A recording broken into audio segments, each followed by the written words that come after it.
आज इस ऐतिहासिक दिन के लिए पिछले 6 दशक से भी ज्यादा समय से हिंदुस्तान का प्रत्येक तबका इस धारा 370 को और 35A को तोड़ने की डिमांड कर रहा था।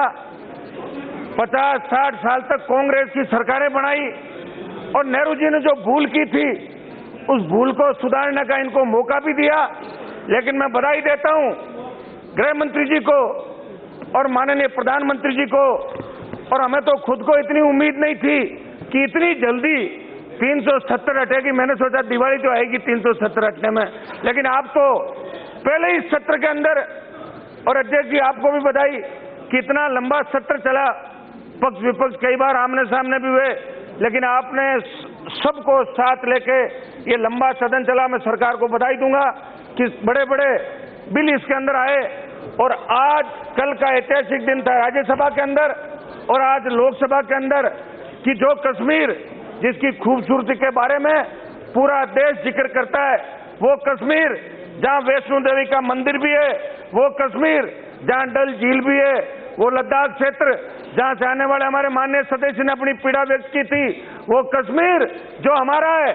और अध्यक्ष जी, गृह मंत्री जी ने आप साफ साफ कह दिया कि जो पाक अधिकृत कश्मीर है वो भी जल्दी भारत के खाते के अंदर आने वाला है। ये सही है, अमित शाह जी जो कहते हैं वो करते हैं, और ये हिंदुस्तान ने देख लिया, हिंदुस्तान के नौजवानों ने देख लिया। कश्मीर को लेकर वहां पर्यटन की दृष्टि से भी सबसे ज्यादा कश्मीर के अंदर लोग जाते हैं, लेकिन एक खौफ के अंदर लोग जाते हैं कि जिंदा आएंगे या नहीं आएंगे, वापिस आएंगे या नहीं आएंगे। मशीन गन के साए के अंदर अमरनाथ की यात्रा होती है, ये भारत देश का अभिन्न अंग है। अध्यक्ष महोदय, मैं गृह मंत्री जी को बधाई दूंगा और हिंदुस्तान की जनता को भी बधाई दूंगा कि हिंदुस्तान की जनता ने दोनों हाथ उठाकर धारा 370 हटाने का और 35 से हटाने का समर्थन किया। ये तो कांग्रेस के लोग और दूर लोग बात कर रहे हैं कि फारूक अब्दुल्ला जी को गिरफ्तार कर लिया, वो बीमार पड़ गया, अब अपने आप को बीमार पड़े तो उसका इलाज नहीं साहब, वो डॉक्टर को लाके इलाज कराए। हम भी तो कश्मीर की वजह से हिंदुस्तान बीमार पड़ा 60 साल से, इस बीमारी का कोई इलाज अगर लेकर आया तो अमित शाह जी लाए, नरेंद्र मोदी जी लाए, और हमारे उन हजारों नौजवानों ने आज वहां पे जो घूमने गए पर्यटकों को मारा, आतंकवाद का रास्ता जम्मू कश्मीर के मार्फत। और मैं धन्यवाद दूंगा अटल बिहारी जी वाजपेयी की सरकार को, जब कारगिल का युद्ध हुआ तब किस तरह कश्मीर की सत्ता के माध्यम से आतंककारी कैंप उस घाटी के अंदर खोल दिए गए, और वहां की सरकारें पाकिस्तान की सरकार से मिलकर किस तरह आतंकी घटनाओं को पनाह देती थी, आतंककारियों को पनाह देती थी। मैं गृह मंत्री जी को धन्यवाद दूंगा, उन आतंकियों की सुरक्षा हटाई और उन्हें जनता के सामने नंगा किया।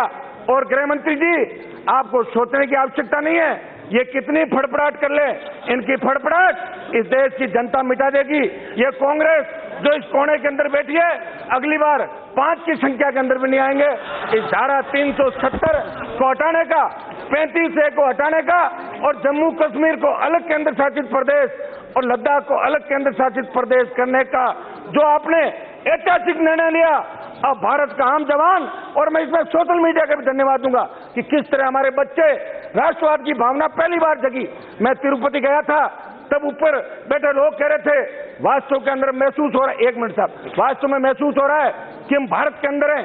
पहले कांग्रेस ने हिंदी नॉन हिंदी का इश्यू चलाया कि हिंदी बोलेगा ये वो बोलेगा, तेलुगु हिंदी इनको लड़ाया आपस में, नक्सलवाद, आतंकवाद, पंजाब का आतंकवाद। मैं बेन सिंह जी की शहादत को भी इस मौके पर याद करूंगा कि उन्होंने पंजाब का आतंकवाद खत्म करने के लिए अपने प्राण न्यौछावर किए, और हमारे कई भाइयों ने, कई किसान के बेटों ने इस बॉर्डर पे और आतंकवाद, नक्सलवाद, माओवाद जो कांग्रेस पार्टी और दूसरी पार्टियां लेकर आई थी, आज इस देश के अंदर अगर खत्म हुआ तो भारतीय जनता पार्टी एनडीए की सरकार ने इनके मुंह बंद कर दिए और तमाम उन आतंकियों को सोचने में मजबूर कर दिया कि भारत की सरजमी पे अब सर छुपाने के लिए हमारे पास जगह नहीं है।